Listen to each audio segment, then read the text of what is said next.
12 सूत्री मांग को लेकर समाजवादी पार्टी ने सौंपा ज्ञापन। समाजवादी पार्टी ने जिला अध्यक्ष के नेतृत्व में प्रदेश की लचर कानून व्यवस्था के खिलाफ जिलाधिकारी को ज्ञापन सौंपा।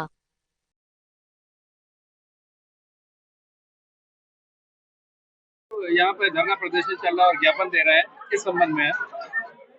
हम सब समाजवादी साथी आदरणीय जिलाध्यक्ष के नेतृत्व में आज हजारों की संख्या में आज हम लोग आहत हैं कि बिगड़ती हुई कानून व्यवस्था, भगवान की धर्म की स्थली अयोध्या में जिस प्रकार से बेटी के साथ बलात्कार होता है और उसको न्याय दिलाने के लिए बिजली की चरमराती व्यवस्था, जो आज बिजली का बिल पूरे प्रदेश में, पूरे देश में प्रदेश का सर्वाधिक बिजली बिल लेकर के भी आज के यह भाजपा की सरकार बिजली नहीं दे पा रही है।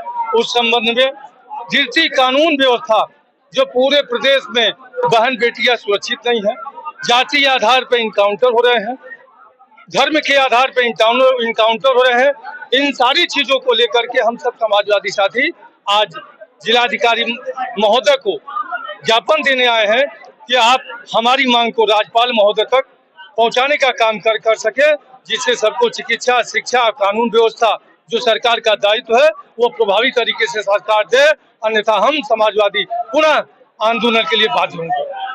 अगली रणनीति क्या होगी? क्योंकि ये तो बहुत दिनों से मांग हो रही है कि कानून व्यवस्था को सही किया जाए, दुरुस्त किया जाए, मगर जस का तस है, उसमें तो कई चेंजेस आ नहीं रहा। आप तो देख रहे हैं, परीक्षा के बाद परीक्षा लीक, कानून व्यवस्था ध्वस्त, आज भगवान राम की स्थली पर इस प्रकार के काम, निर्माण कार्यों में धांधली। तो मित्र, हम सब समाजवादी हैं, आंदोलन हम लोगों की पहचान है और उसी से उपज हम लोगों की पहचान है। इसके लिए सरकार बाध्य करेगी, हम लोग आंदोलन करेंगे। आज जो आपने ज्ञापन दिया तो कुछ आश्वासन आपको मिला है शासन की तरफ से? अब शासन की तरफ से यही हुआ कि महामहिम के पास आपकी मांग को पहुंचा दिया जाएगा।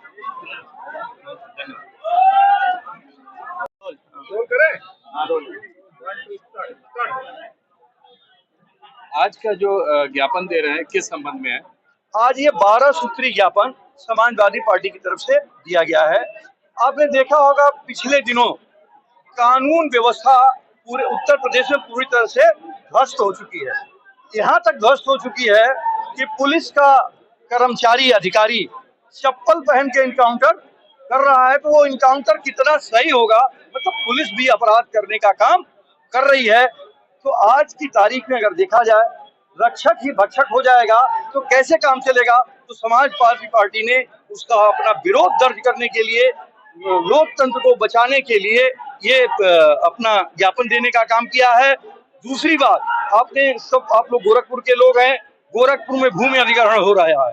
भूमि अधिग्रहण का मुआवजा 2016 के बाद कोई भी सर्कल रेट नहीं बढ़ाया गया है, उसको भी बढ़ाने की बात समाजवादी पार्टी करती है। लचर कानून व्यवस्था, भूमि अधिग्रहण, बाढ़ की व्यवस्था, इसके साथ ही साथ महंगाई, बेरोजगारी, गोरखपुर विश्वविद्यालय को केंद्रीय विश्वविद्यालय का दर्जा देने के साथ ही साथ 12 मांगों के साथ समाजवादी पार्टी ने अपना ज्ञापन जिलाधिकारी महोदय के माध्यम से प्रदेश के राज्यपाल को भेजने का कार्य किया है। उसी के संदर्भ में हम सब आप लोग यहाँ इकट्ठे हुए हैं और राज्यपाल महोदय से आपके माध्यम से भी और लोगों के माध्यम से ये मांग करते हैं कि कम से कम उत्तर प्रदेश में कानून व्यवस्था को राज किया जाए। जो ठाकुर फोर्स है, जो एसटीएफ स्पेशल टास्क फोर्स को ठाकुर फोर्स बनाया गया है, उसको कम से कम पुलिस का फोर्स रहने दिया जाए और लोक कल्याण की बात की जाए। आज लोक कल्याण गायब है, तो लोकतंत्र में जब लोक कल्याण नहीं रहती तो लोकतंत्र की आत्मा समाप्त हो जाती है। तो आज लोकतंत्र की आत्मा मर चुकी है। सर्किल रेट की आप बात कर रहे हैं, कल कानपुर में सर्किल रेट जो बढ़ा हुआ है तो उसको वापस लिया गया है, आप गोरखपुर में बढ़ाने की बात कर रहे हैं। आप बताओ कि आप कहीं जाते हो, जहाँ जहाँ महंगाई बढ़ी है कि नहीं बढ़ी है, तो जब महंगाई बढ़ी है तो सर्किल रेट बढ़ेगा कि नहीं बढ़ेगा। 2017 के बाद सरकार ने ऐसा क्यों नहीं किया? अगर वापस लिया तो ये सरकार की गलती है। आज की तारीख में जहाँ अधिग्रहण आप कर रहे हो, जो जमीनें आम किसानों की जमीनें हैं, आप लोगों की जमीनें हैं, उसका सर्किल रेट आप 2016 के हिसाब से दोगे तो कैसे काम चलेगा। आज जबकि महंगाई बढ़ी हुई है, आप स्टैम्प ड्यूटी बढ़ी हुई ले रहे हो, हर जगह महंगाई बढ़ी हुई है, बिजली का दाम मेरे ख्याल से बिजली उत्तर प्रदेश में सबसे महंगी है। उत्तर प्रदेश इतनी महंगी बिजली कहीं नहीं है, और बिजली की कटौती भी सबसे ज्यादा कहीं अगर है तो उत्तर प्रदेश में है। बाढ़ की हालत सबसे ज्यादा खराब गोरखपुर में है। गांव के गांव बट जा रहे हैं, कोई पूछने वाला नहीं है। प्रभारी मंत्री आते हैं, बाढ़ राहत के नाम पे बच्चों को केला पकड़ाने का काम कर रहे थे। झुंझुना पकड़ाने से बाढ़ राहत हो जाएगी क्या? क्यों नहीं बंधा बनाने का काम करते हैं? क्यों नहीं उस पर संशोधित योजना बनाए जाने का काम किया जा रहा है? तो आज सरकार लोक में अपना विश्वास खो चुकी है।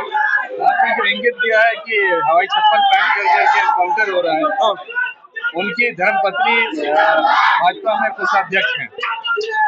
भाई भाजपा ऐसे तो किस तरह से देखते हैं? आप देखो, वही हमने तो पहले देखने की क्या, इतना स्पष्ट हो गया ना कि भाई आप उठा रहे हो, किसी की हत्या कर दे रहे हो, और कल को आप कह दे रहे हो कि हम इनकाउंटर है। इनकाउंटर और हत्या में फर्क हुआ करता है। तो आज सरकार इनकाउंटर नहीं कर रही है, हत्याएं कर रही है, और उत्तर प्रदेश की पुलिस लोगों की हत्याएं कर रही है। इसको अविलंब रोका जाना चाहिए। अगर दूसरे शब्दों में कहें तो ऑर्गेनाइज मर्डर। हमने कहा ना, हत्याएं कर रही है तो पूरा, जब सरकार के द्वारा ऑर्गेनाइज्ड अपराध हो रहा है, ऑर्गेनाइज्ड अपराध हो रहा है, केवल मर्डर नहीं हो रहा है, ढेर सारे सेक्टर में अपराध हो रहे हैं, तो ऑर्गेनाइज्ड रूप से अपराध हो रहे हैं। बहुत बहुत धन्यवाद। पुराना विद्यालय है, उसको केंद्रीय विद्यालय का दर्जा मिला, इसके लिए हम मांग करते हैं। हम मांग करते हैं जिला चिकित्सालय Gorakhpur, BRD medical college Gorakhpur, AIIMS जैसे संस्थानों में स्वास्थ्य व्यवस्था सुदृढ़ हो, ऐसे व्यवस्था की हम मांग करते हैं। हम मांग करते हैं कि गोरखपुर जनपद में आए दिन दलित पिछड़ों, अल्पसंख्यकों के साथ जो उनकी बहन बेटियां हैं, उनके साथ आए दिन सामूहिक हत्या, लूट, बलात्कार, छेड़छाड़ जैसी गंभीर घटनाएं हो रही है। इसका विरोध करते हैं और आज धरना प्रदर्शन करते हैं। ये तो बड़े समय से हो रहा है, लेकिन आप लोग मांग भी, विपक्ष मांग कर रही है कि उत्तर प्रदेश की कानून व्यवस्था ध्वस्त है, फिर भी उत्तर प्रदेश की कानून, अगली रणनीति क्या होगी? उत्तर प्रदेश की कानून व्यवस्था जो उनका सरकारी आंकड़ा उसमें ही ध्वस्त है। हम तो विपक्ष में, हम तो रोज चिल्ला रहे हैं। आप जैसे मीडिया के लोग कितना, कुछ लोग बेहतर छाप देते हैं, कुछ लोग नहीं छापते हैं, जिससे हमारी आवाज नहीं पहुंच पाती। आवाज तो हमारे कार्यकर्ता उठा रहे हैं, दब जाती है। इस गोरखपुर में, गोरखपुर नहीं पूरे उत्तर प्रदेश की बात करूं तो उच्च पदों, प्रशासनिक पदों पर बैठे हुए अधिकारी, चाहे थाने से लेकर के ऊपर तक बैठे हुए अधिकारी, अगर सही मायने में वो न्याय करते, पीडीए के साथ न्याय करते, जरूरतमंदों के साथ न्याय करते, तो आज हम समाजवादियों को इस तपती हुई धूप में अपना पसीना नहीं बहाना पड़ता। हम उसके, जो न्याय नहीं हो रहा है, उसके खिलाफ हम आपके बीच में आज जिला कार्यालय गोरखपुर में जिलाधिकारी महोदय को मैंने ज्ञापन सौंपा है। आने वाले दिनों में ये हमारी मांगे, 12 सूत्री मांगे नहीं मानी गई, तो आपको हम आपके माध्यम से सचेत करना चाहते हैं कि आने वाले दिनों में, अभी तो प्रदर्शन हुआ है, आने वाले दिनों में बहुत शानदार, बड़ा, विशाल हम धरना देंगे और Bharatiya Janata party double engine की सरकार को हिला के रख देंगे।